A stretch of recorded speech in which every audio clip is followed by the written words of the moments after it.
And it is only in July of 2011 that I discovered yoga. So I had a great teacher, and I said, oh, this is yoga, this is what I want to do. The beauty of yoga, the strength, the beauty, the depth of it, and the fact that yoga requires the whole body to work, the whole being, because you work with your body, with your breath, with your mind, with everything. So yoga is so wonderful for that. It involves the whole being, and this is so, so beautiful. Yes. But little by little, yoga became my first love, my first interest, and I was fortunate enough to have people who trusted me and invited me to teach. So I started teaching, and of course when you teach you feel more responsible, you have to practice more seriously. So I got more and more involved. Well, I try to practice every day, early in the morning, and I love my own practice because I am alone. I can spend as much time as I want, or as little time as I want. And I feel also that the more I practice alone, the more in depth I can go, and how the poses themselves guide me little by little.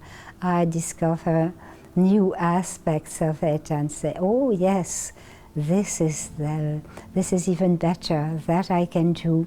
So little by little I can adjust things and maybe improve a little bit on what I am doing. There are many poses that I find very beautiful. The best poses are the ones that open the whole body. The energy centers also, from the crown of the head down to the base of the spine. So some, like the wheel. The wheel is a beautiful pose. It is a strong pose when you lift yourself on your hands and feet in an arc, you know. Yes, and even lifting one leg after the other up. That is a demanding pose, but it is wonderful because it opens the whole system, the whole body, all the energy centers. So that's one of the most beautiful. There are many beautiful poses that have also meaning. The names are very significant often. They mean something, and again we feel that we are opening to the whole body. The whole body is linked to nature, to the universe. When you think also of the links of the chakras to the element earth, water, fire, air, ether, consciousness, so that is also very interesting.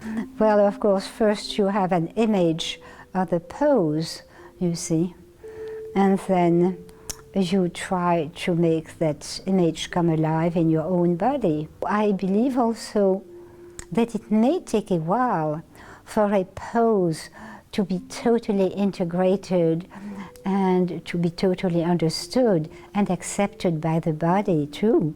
It may take time. So one should be patient and not force things and let the body guide you. We learn also that when we do yoga, often we contract too many muscles unnecessarily. So we learn little by little how to relax. And when a pose is well done, it should be done effortless. You see, or just the the minimum effort to reach what we want. So this is something very important, and also linking the breath with the pose is so important. So that is also a long process, because when you start yoga, when you start doing the asanas, you tend to concentrate more on flexing your muscles, tensing this and that, and you tend to ignore the breath. But little by little, you have to integrate the breath. Yes. And that's a long process. It is not that easy. When we did the sun salutation, I started with the breath, but then it was difficult because I wanted to explain, so I had to stop. But the best way is, of course, to have the breath moving you through the asanas. If I don't practice, well, I find that something is missing. When I practice, I try to make it also an inside practice. So it is not only an external practice, but it is very much an internal practice. And that remains with you after the class is over, after the practice is over. That should stay with you. That the internal aspect remains with you. Yes. We should not accept limits.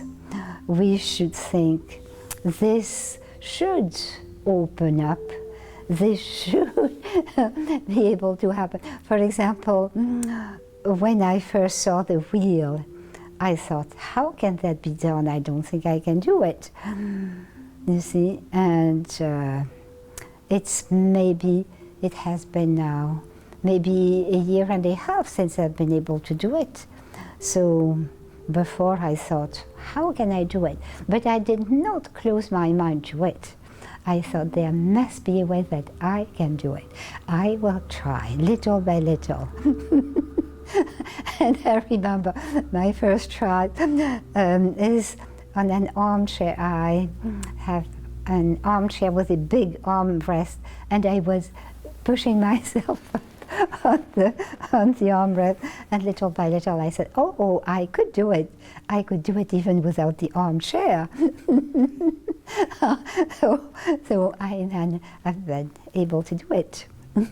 So I think that, of course, there are things that I know I will not be able to do because of my own limitations.